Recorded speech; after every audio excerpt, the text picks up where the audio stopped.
Good morning. Did you have a good week in the Lord? Tiring to the flesh. Y'all saw how my week started last Sunday. I had to leave y'all a little early, unexpected. Yeah. I was leaving and trying not to have a bad attitude about it because I wanted to be here. We get to the railroad tracks down there, and Melissa said, "Well, it's what the Lord had for you." I said, "Well, if I'd have wanted John Smith with me, I would have brought him." But no, we'll appreciate that. That's what it takes, pressing into this. I need thee every hour. Straight is the gate, and narrow is the way. I told y'all a while back, I was getting bitter at the chastening of the Lord and how He opened my eyes to, if I don't chasten you, you will go away.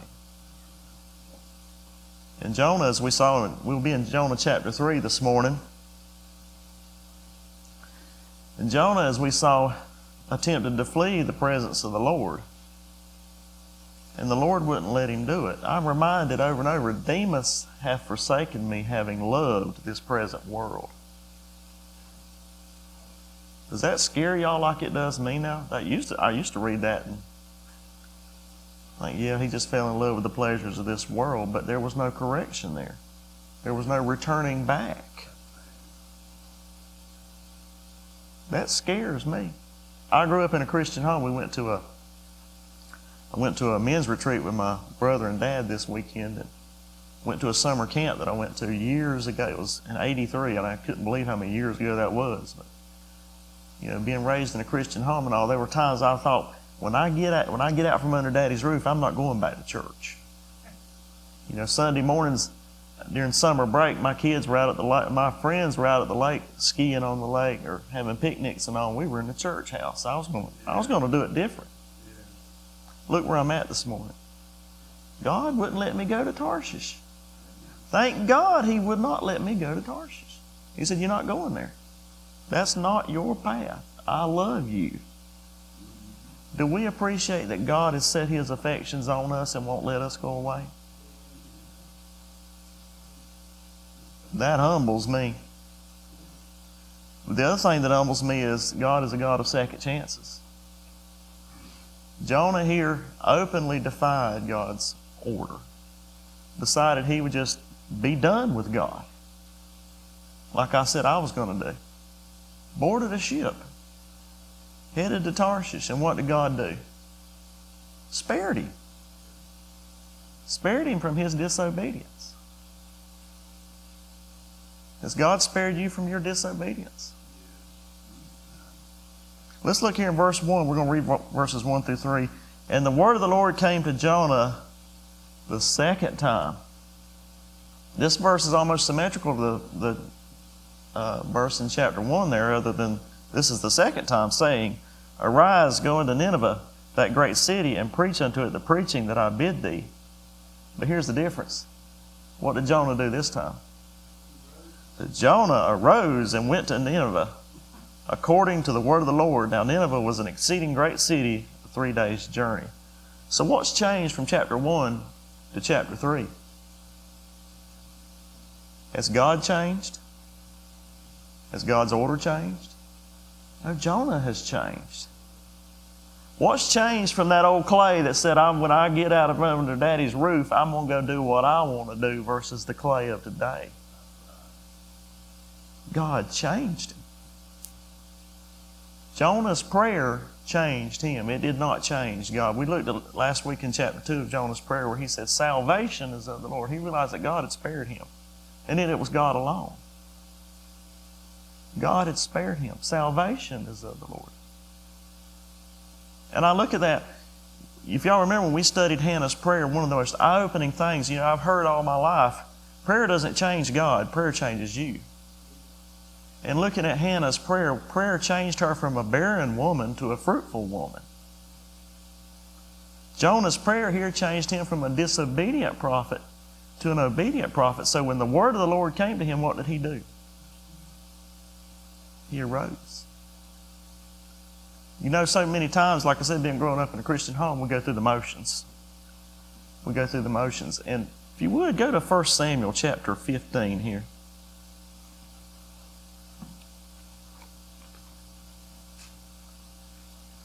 We go through the motions of getting up, going to church, doing the things, you know. Sacrifices, if you will. Y'all remember this story here, just to bring you back up to speed, in 1 Samuel 15. The Lord had told Saul to go destroy these people and to wipe out everything. And Saul maliciously complies. One of the worst chewings out I ever got at work was by Ben Agee for being maliciously compliant. He told me to do something, and I had already warned him that that was the wrong thing to do. Now, unlike with God, God won't ever tell you something to do that's wrong. I got upset with him, let my pride get in the way, and I was like, you know what, you want this? I'm going to really give it to you.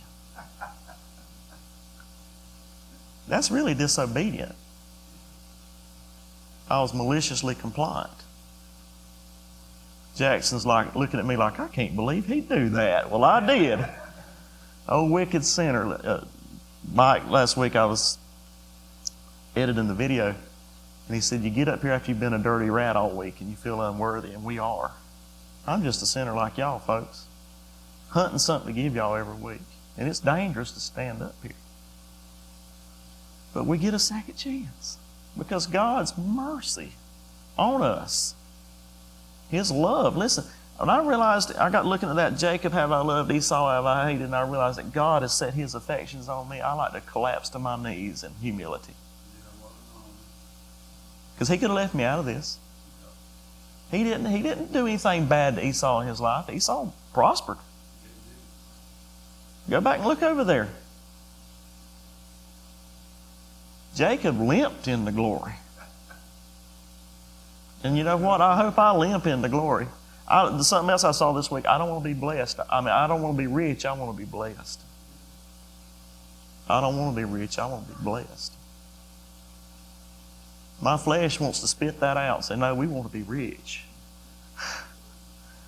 But I do. I want the blessings of God. If it is for me to suffer loss, listen, some of the greatest hymns we've got came from sacrifice, true sacrifice. Look here in verse 22. Let's try to find it. And Samuel said, hath the Lord a great delight in burnt offerings and sacrifices, as in obeying the voice of the Lord? Behold, to obey is better than sacrifice, and to hearken the fat of the rams.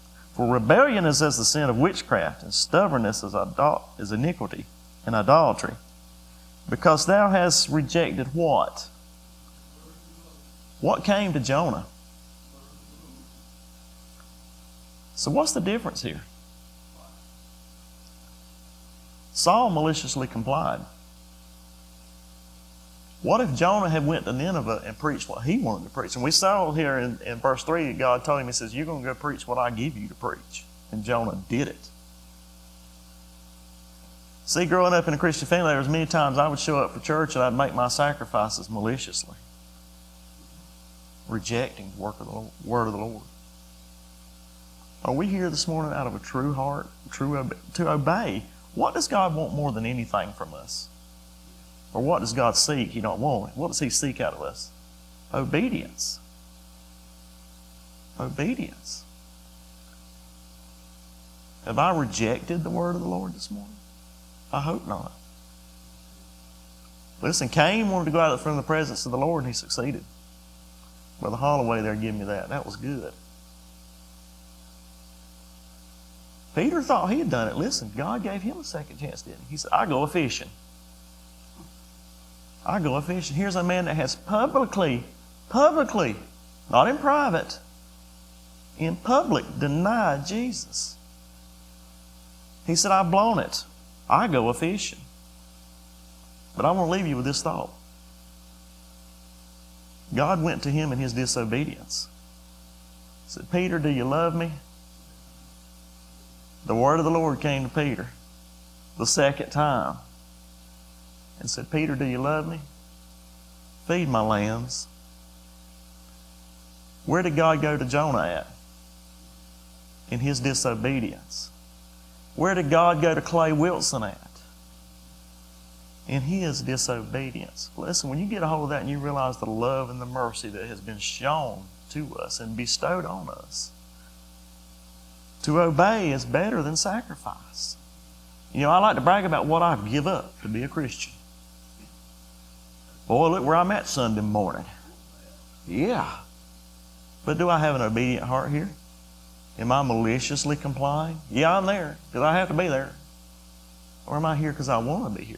That's why I was upset last Sunday. I wanted to be here. But again, there I was wanting to rebel. That was what the Lord had for me.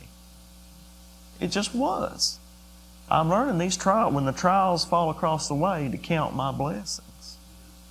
And again, to be a blessed Christian and not a rich, lost soul who lift up their high eyes in hell.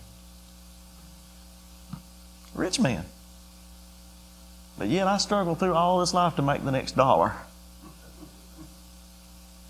What about studying for wisdom and knowledge? I was sharing with Melissa something a guy I read or follow on the internet, talking about knowledge versus wisdom.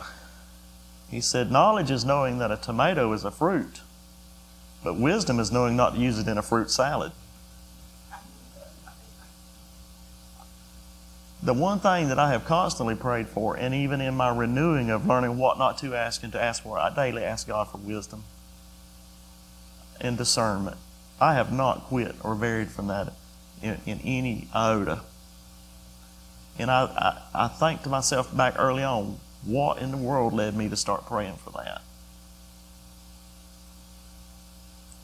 Get wisdom. Get wisdom. But most important, I want to challenge you this morning, let's be obedient. By tomorrow afternoon, I'll be reminding myself of this, to be obedient, that it's what the Lord has for me. This is the day that the Lord has made. I will rejoice and be glad in it, or I'll tell him how to make a better one.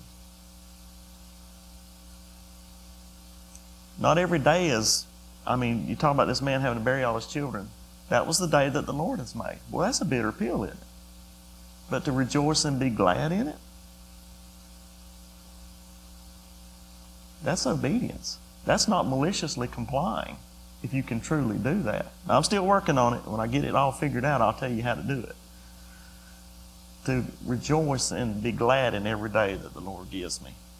I love y'all. Listen, to obey is better than sacrifice. May the Lord bless you this week.